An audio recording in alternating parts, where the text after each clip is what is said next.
আজকে আমি এই যে আমার সুন্দর ফুলদানিটা আজকে কালার করব আর কি রং করব।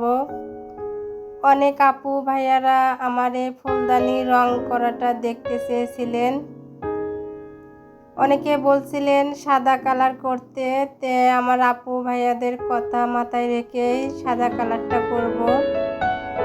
আর প্রথমে আমি ফুলদানিতে হোয়াইট সিমেন্ট লাগিয়ে নিয়েছিলাম।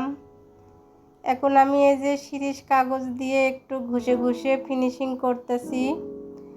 আর বিশেষ করে যে কোনো জিনিস কালার করার আগে কিন্তু ফিনিশিং করলে কালারটা ভালো আসে। যেহেতু আমি প্রথমবার বানিয়েছি, একটু এলোমেলো হতেই পারে কালার। তো আসসালামু আলাইকুম আমার আপু ভাইয়ারা, লাইক দিয়ে পুরো ভিডিও দেখবে। ভালো লাগলে অবশ্যই সুন্দর একটা কমেন্ট করবে। আর যে যেখান থেকে আমার ভিডিওটা দেখো না কেন অবশ্যই লাইক দিবে। যে আমি কিভাবে কালার করি ভিডিওটা দেখতে থাকেন, অবশ্যই ভালো লাগবে।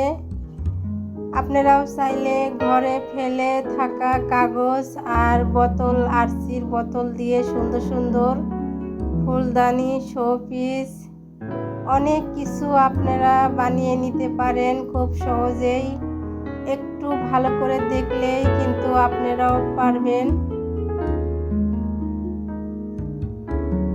যে কালার করতেছি ভিডিওটা দেখতে থাকেন।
অলরেডি কিন্তু আমার সাদা কালার করা হয়ে গেছে। এখন এই যে ফুলের উপরে একটু লাল কালার করতেছি। আর যেহেতু সাদা কালারটা কিন্তু শুকানোর পরে লাল কালারটা করা লাগতো, তে আমি সাথে সাথেই করলাম, এই জন্যেই রংটা একটু মানে আর কি লাগতেছে না।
তো এই যে লাল কালারটা করা শেষ। এখন এই যে একটু সবুজ কালার দিয়ে দিলাম পাতার মতো করে।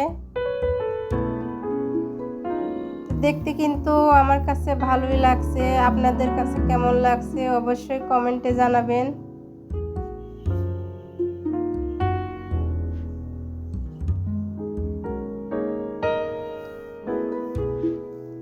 আর এই ধরনের ভিডিও যদি দেখতে চান তো অবশ্যই কমেন্টে জানাবেন।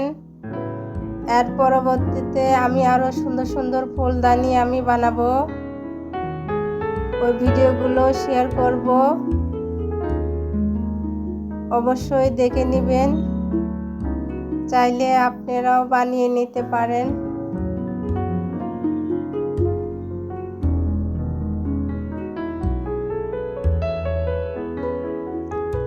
আর এভাবে কিন্তু সুন্দর সুন্দর ফুলদানি বানিয়ে কিন্তু অনলাইনে আপনারা সেল দিতে পারবেন, বিজনেস করতে পারবেন। হাতের কাজের কিন্তু অনেক দাম। যেহেতু আমি নতুন নতুন একটু মানে সুন্দর হয় নাই বেশি, এর পরবর্তীতে চেষ্টা করব আরও সুন্দর সুন্দর ফুলদানি শোপিস বানানোর জন্য। তো যাই হোক, ভিডিওটা আমি এখানে শেষ করে দিব। সবাই ভালো থাকবেন, সুস্থ থাকবেন। ওকে, আল্লাহ হাফেজ।